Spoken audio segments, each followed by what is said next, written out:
It has already been 7 days since I started this incubator, and I originally made that video. I posted it a few days after I started the incubator, but it is now time to candle my eggs. So if you missed my initial introductory video to reviewing the ChickCozy Incubator, it is in this playlist. You can go watch it. But along with this incubator, I also received these calendars, which are very convenient because you can keep track of all of your hatches. Now, there are only 5 calendars here, but this is something that I may continue to do in the future, because one thing that I commonly don't do is keep track of how many eggs are set and how many actually hatch. So figuring out what the hatching percentage is from batch to batch. All that I know is with my competitor's brand incubator that the hatch rate significantly decreases with each group of eggs that I set.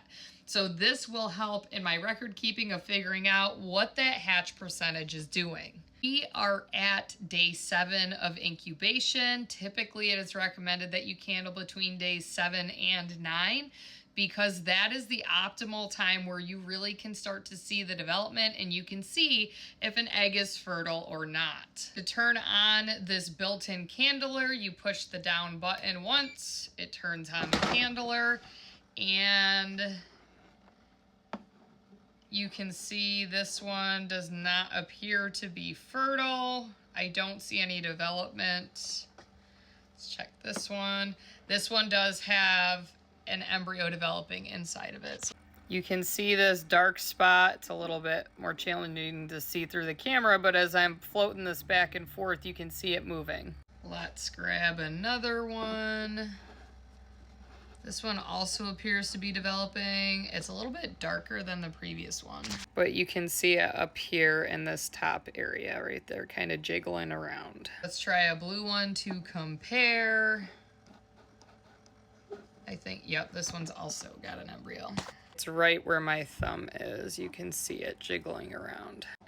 I will candle each one of these. This one also you can see pretty well.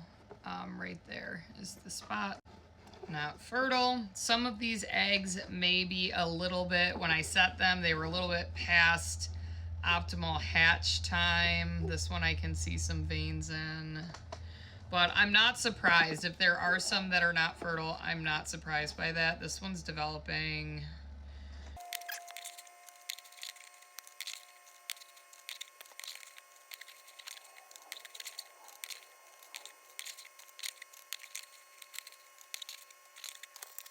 As I mentioned, I'm not surprised that some of these eggs were infertile because I had been collecting them so long, and I don't really have a great system of organizing which eggs are collected on what date. So I think that they were past the recommended week long of viability. So I'm taking fresh eggs that I just collected yesterday and replacing them. I'm putting them in the incubator in the spots of the eggs that were not fertile. I had been hoarding the eggs to try and do a mass set at once, which I did. I have 2 of the competitors' incubators, which both fit 22 eggs each.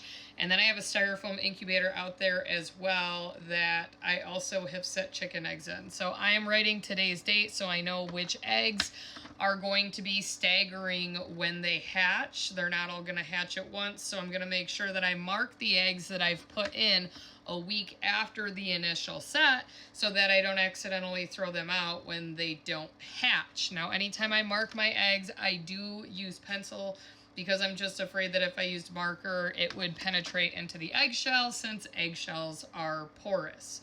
So I am going to leave this incubator and let it set for another week and come back and candle it in another week's time. One other thing that I forgot to do when I initially set this incubator, which I don't know if this would have contributed to those eggs not being fertile. I don't think so. I'm pretty sure that was because it was past the point of viability.